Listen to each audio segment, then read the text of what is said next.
This video is sponsored by Van Digital, a social media, virtual assistance, and web design agency. Hey guys, welcome back to my channel. It's me, N.soromma, with a story time. So, this story time is about my narcissistic relationship, the husband edition. This will be part one. I think I'm going to split it up into parts. Okay.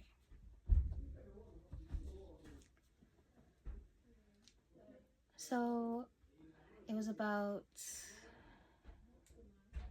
2023 and I was in Ghana. I met this man after I got kicked out of my dad's house because of disputes with his new wife who did not like me. And of course, other issues that I might make a separate video explaining. And we're gonna call this man Cody for all purposes. Okay. So I met him at my aunt's house in Ghana.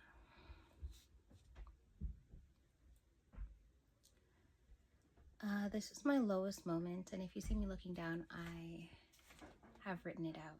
Okay. This is my lowest moment. It was 3 weeks after leaving my prior long-term relationship where I was engaged to said person. It's another story time.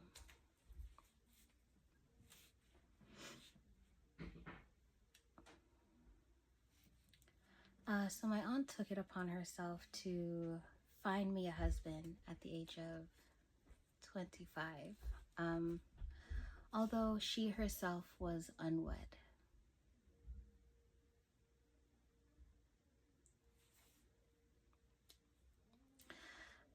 I looked up to this aunt because of her independence, or so I thought.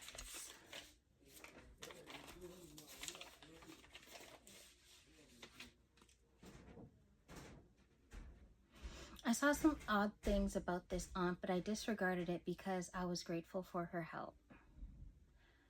I will interject and say I was not born in Ghana, so this would be my second time. I'm also not fluent in the language as well. And this is the first time I have stayed with this aunt, which is my dad's little sister. So this aunt started bringing men around to court me, and I never felt comfortable, so I would turn them down and deliberately dress homeless to deter them from pursuing me.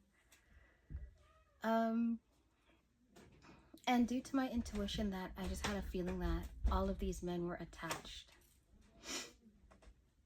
And God revealed later on that indeed they were. So she was setting me up to be a side chick. It's another story time for another day. Any of the gifts that these men would bring, she would either consume or take them or use them.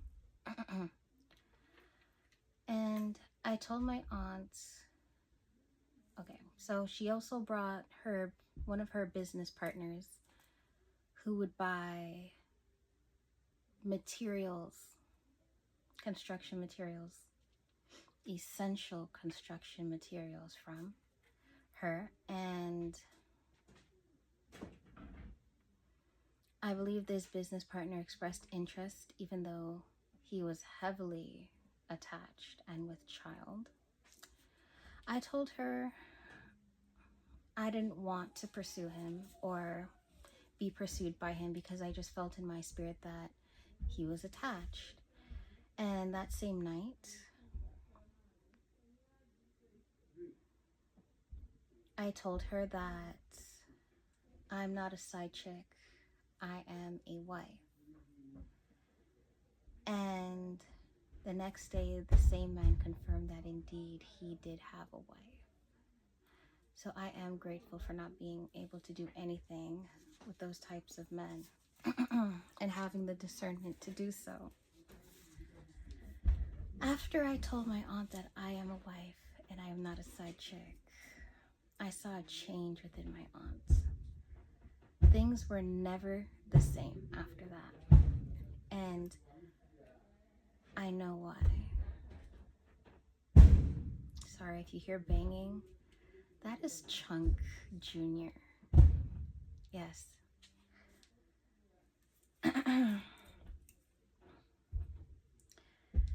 She then introduced me to my ex-husband and said that he was a good boy, even though he was, well, I'll come back to that. And she said that he gives her money when she asks to clear out her shop so she can bring in new materials.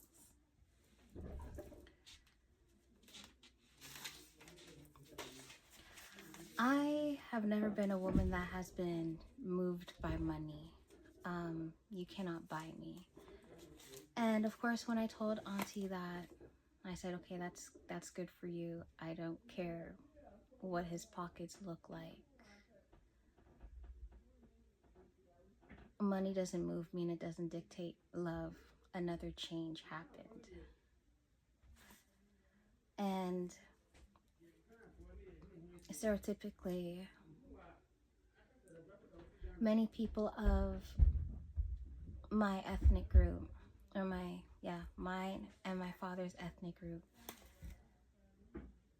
especially when you come from a specific clan, we are known, or they are known to have their own and expect to be highly compensated by their men, which is not a bad thing, in my opinion, when it's accompanied by true love. Case in point. And this is no shade to the women who pursue men solely for finances. I hold no judgments or opinions, except for what I want in my own life. Okay. Before she said this, she asked my ex-husband if he had any rich friends, and he said yes. Later that week, my aunt said I should go out with him because I would just chill in my room, and that was unacceptable for, in her words, a nice, thick young woman to be.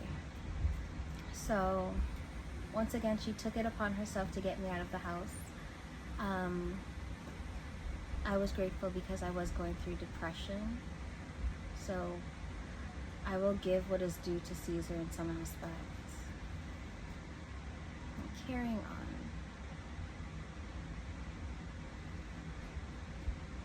So his friends and Cody took me out, and we had a good time. 2 days afterwards, Cody approaches me in my aunt's house and says that he likes me and that he wants to marry me.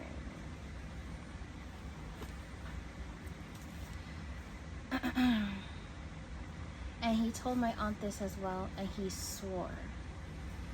Now, when Muslims swear, they usually mean business. They don't take the name of Allah subhanahu wa ta'ala lightly. And based on his actions, he was serious for the time being. After that declaration from Cody, my aunt does a 180. Excuse me. And she starts getting annoyed with Cody and I being inseparable. And yes, him and I were, if he was not working or attending to other businesses, we were locked in. kind of like a fairy tale.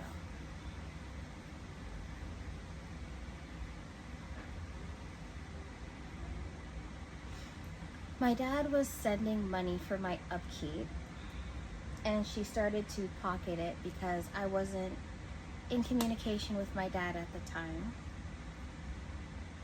And I was hurt that he kicked me out, even though I believe my dad was really not in his right mind when he did that. So Cody would buy me food. He fixed my phone and, you know, basically did the whole courtship thing. So the gifts,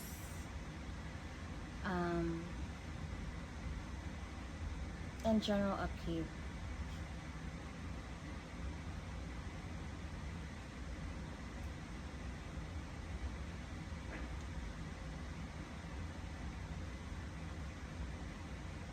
As time went on, my aunt became, I don't know if I would say jealous,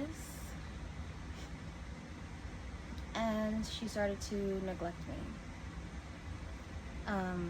Eventually she told Cody and myself that we cannot see each other and that my family does not like northerners, which is false.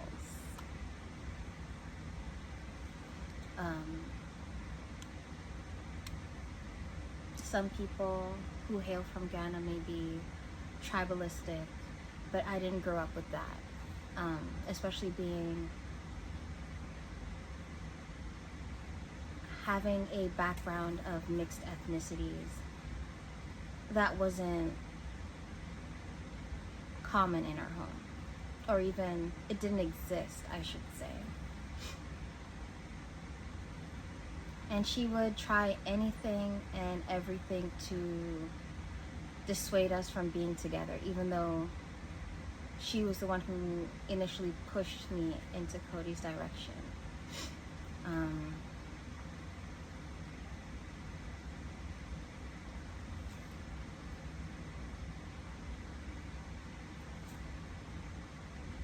During this time, I was trying to complete my degree online. And this aunt stopped buying food, even though my dad was sending her money for my upkeep and things like that. She even went so far to break the AC in my room.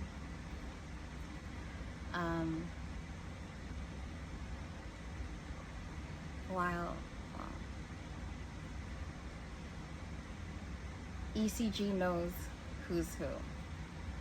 Leave it at that. Anyways, I reached out to other family members to tell them what was going on, and they never did call me back.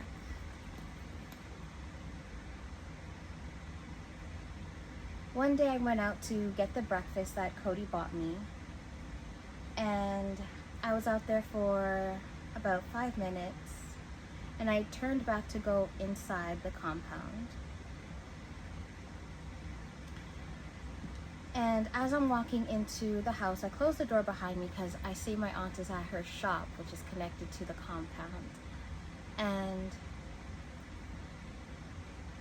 I guess based on my calculations with her being as tiny as she is, I didn't think she was going to walk that fast behind me. So I didn't want to leave the door open because, of course, there's flies and mosquitoes and stuff like that. So I closed the door behind me, and a part of my shirt gets caught on the lock at the bottom. And I believe this lock cannot be opened with a key from the outside. I know in Canada we usually don't have locks like this, but in Ghana it's pretty common. So I pull my shirt and I keep going. And by the time I get to my room, I hear an uproar from outside as she's banging on the windows of her own house, saying, "You stupid effing girl, open the door, you need to get out, you can't lock me out of my own house," and things like that. So I come outside and I open the door, And I'm trying to open the door and I'm like, I don't know why it's locked, not knowing that my shirt turned the knob. So she's like, you stupid effing girl, it's the bottom lock. So I unlock it. And I open the door. She's like, you need to leave. You need to get out. You need to pack all your stuff and leave. And I'm standing there in my PJs. I'm like, I should leave. And my aunt is like, get out. And meanwhile, she also has people doing construction on her house as well, and on her other properties. And my phone is dead. So I'm outside in Ghana's heat during Harmattan in fleece pajamas, holding a little baggie of Oblayo. Okay. And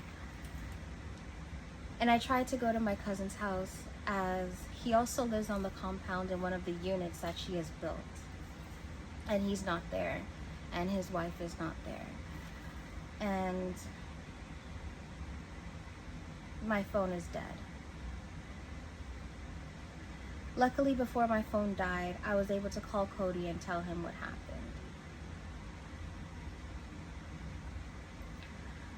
Cody is, of course, working, and he comes by my aunt's house and he begs her. He begs her to let me stay in. And she said no. And that I should go live with him.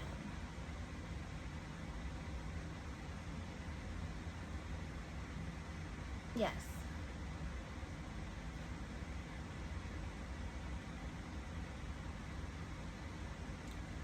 So she opens the side door of her house and allows Cody to go in and pack my stuff.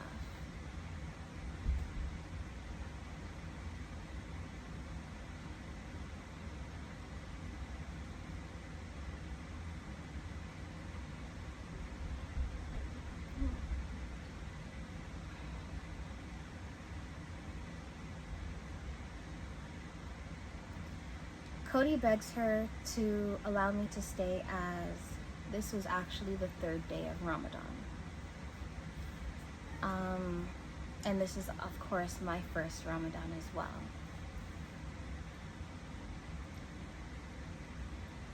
And he explains to her that unmarried men and women cannot stay under the same roof. And she says she doesn't care. I need to leave. Mind you, when I first came to stay with that aunt, we were really close. We'd get our nails done together, our hair done. We were inseparable. And I came to meet this aunt already having a very high level of affection for her, even though growing up she would act like she couldn't speak English on the phone, but was actually very fluent. Okay. Moving forward.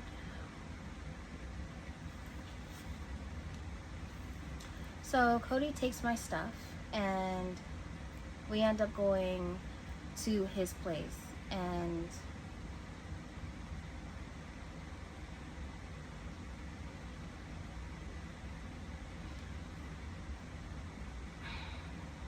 it wasn't easy. Let's say it was the equivalent of living in a cave.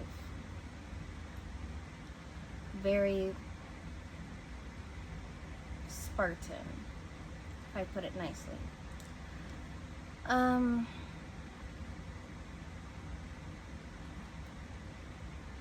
I had an uncle who was coming from Kumasi to Accra. He wanted to see me. This is the same uncle who I ended up going to his funeral because of a lie that this aunt told. And it's a deep regret that still haunts me to this day. So this aunt, when the uncle came, told my uncle that I moved out to go live with a man. Yes, that is what she told him. And of course, I'll say I am the black sheep turned golden child in my family. I was the first one that was half anything that was not Ghanaian.